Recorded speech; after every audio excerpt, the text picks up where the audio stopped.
So this idea of a laboratory, of the laboratory concept, grows out of increasingly in recent years the leadership in music and in theater and in the HOP are seeing our work and talking about our work more in this rubric of the laboratory. We want to bring you into the midst of this project that happened a year ago that grew out of a collaboration for the first time in this particular mode between the Hopkins Center and the theater department, where the dance ensemble that had long been under the umbrella of the HOP went to the theater department, and together we figured out a much better way of working together where the theater department actually becomes the production entity for the annual big show that happens in the spring.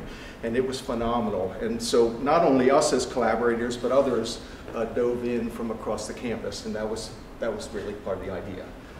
What this project was, I think, a really good example of, and a successful model of, is the combining teaching with training, with the creative process, all of that under the umbrella of what I would say a really true collaboration, because nothing would have existed if it hadn't been for everyone, 57 students, 4 faculty, Peter, myself, Dan Kotlowitz, and Lori Loeb, and the student participation, I think, was very incredibly positive.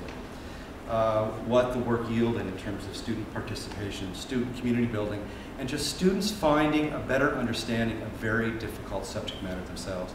I mean, this was about war. We called it the echoes of war, or the emotional cost of war. So, I mean, dance was a way to embody this. In that respect, I think that it was not only groundbreaking for us here at Dartmouth College, but I think somewhat groundbreaking in terms of what other institutions are doing in this regard, where you take a very topical issue and spend such a long period of time working to develop a very unique and indigenous work.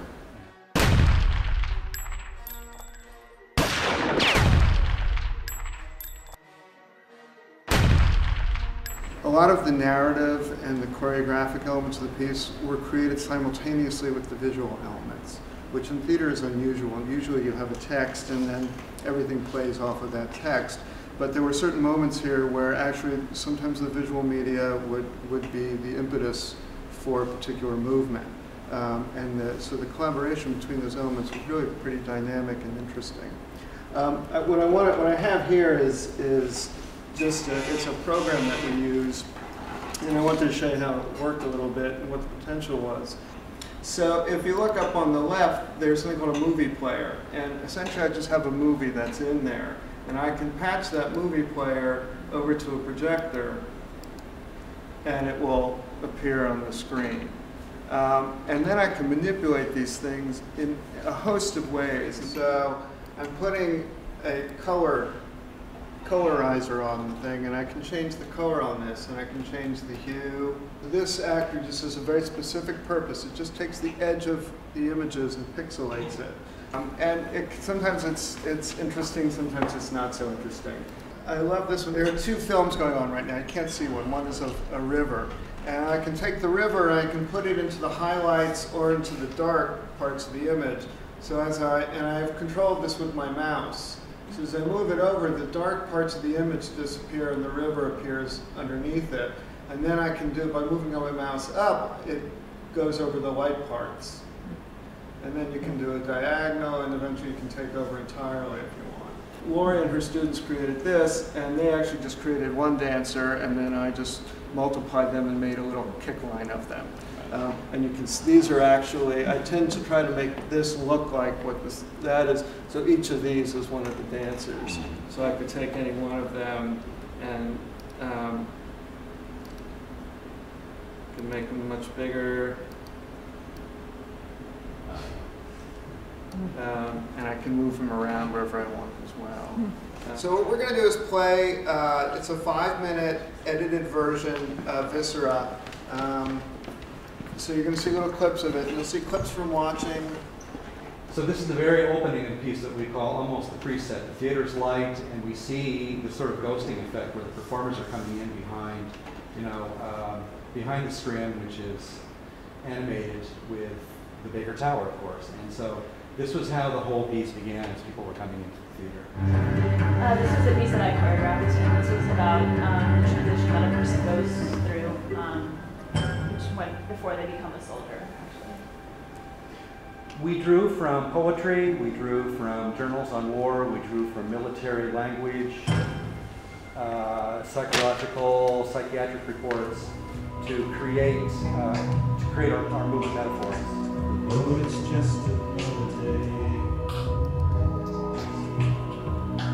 Just another day. This section was called Watching, and the idea was that we as audience are watching them, watching what they are seeing as either YouTube things, you know, that idea of being completely inundated by the scenes of war to the point that we no longer feel anything.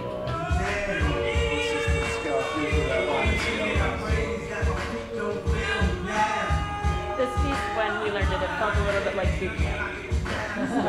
It's about the socialization. It's about everybody doing the same thing. The person who's doing this solo actually had very serious knee injury. So he is post-rehabilitation as he does this. So there was something real for him about really being on crutches.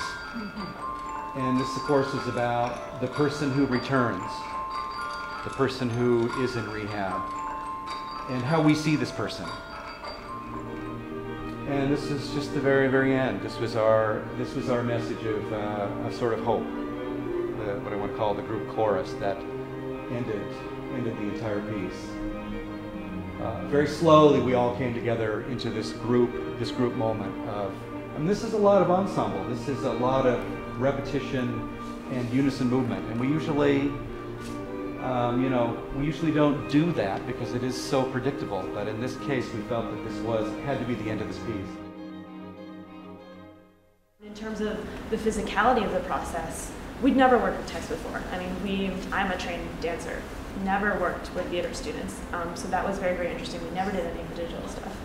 And then I guess kind of the results section was really putting everything together. And as was said before, we had no idea what everything looked like until kind of the very last few days when everything came together. You know, the skeletons, the music, the lighting, and it just created this world that we couldn't have visualized from the studio. I don't know how many of you are theater buffs or dance buffs or arts buffs, but the cutting edge right now in the theater, and certainly with our students, is the erasing of lines between disciplines. So there's no such thing as, oh, so-and-so's a musician, so-and-so's an actor, so-and-so's a dancer. And so Ford and I, with these projects, are trying to eliminate those barriers, because that's the way the students see the world. That's the way they storytell. Piece of music here, piece of text there, movement there. It's all one form. And so the training, we're pushing them now into blurring those lines, and even bringing, as we said in this case, bringing computer scientists into the art center to say, and some of these pieces too, as Dan was saying, some of the actual choreography was created in response to the visual images. Sitting in a room as a faculty member, I'll just say, with a colleague from the sciences, responding to what they saw in dance and bringing an image in on a laptop and saying, well, this is what I thought, and speaking through her language, which was through the language of the computer-generated image, and then having us respond again to that through a piece of choreography. Very, very exciting, and that's where it's what we call devised theater. So it doesn't start with a script and a playwright, but it actually starts with an idea, and then it takes form.